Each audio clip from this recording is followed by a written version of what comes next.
Welcome to Mystery Tales. Today, we dive into the very first Sherlock Holmes adventure, A Study in Scarlet, the story that introduced the world to the greatest detective in fiction. The story begins in 1881. Dr. John Watson, a British Army doctor, returns to London after being wounded in the Second Afghan War. He is lonely, struggling with his health, and looking for a place to live. Through a mutual friend, he meets Sherlock Holmes, a strange, brilliant man with odd habits and a sharp mind. Holmes and Watson become flatmates at 221B Baker Street. Watson is fascinated by Holmes's mysterious work and his incredible powers of observation.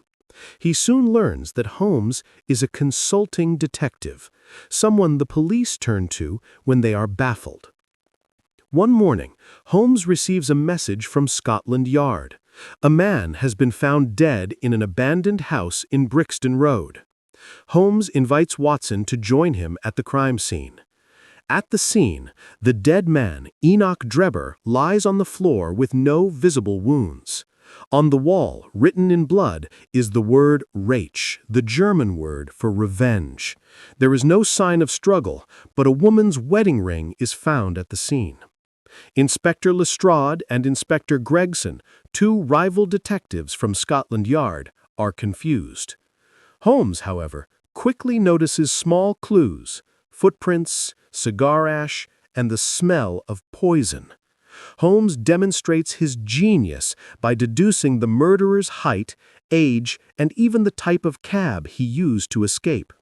Watson is amazed at Holmes' logical thinking and attention to detail.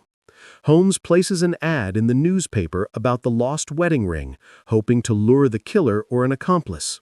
A mysterious old woman comes to claim the ring, but Holmes suspects she is connected to the murderer. Soon, another murder occurs.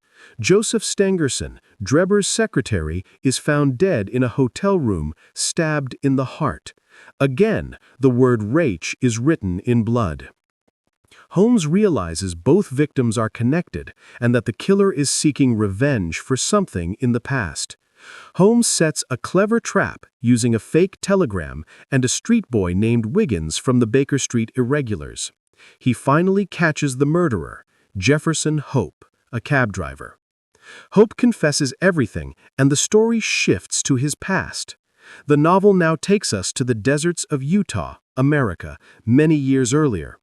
A young man named John Ferrier and his daughter Lucy are rescued by a group of Mormons after being lost in the desert. They join the Mormon community in Salt Lake City. Later, Lucy falls in love with Jefferson Hope, but the Mormon leaders force her to marry one of their own, either Enoch Drebber or Joseph Stangerson. Lucy's father is murdered, and Lucy is forced to marry Drebber. She dies soon after, heartbroken.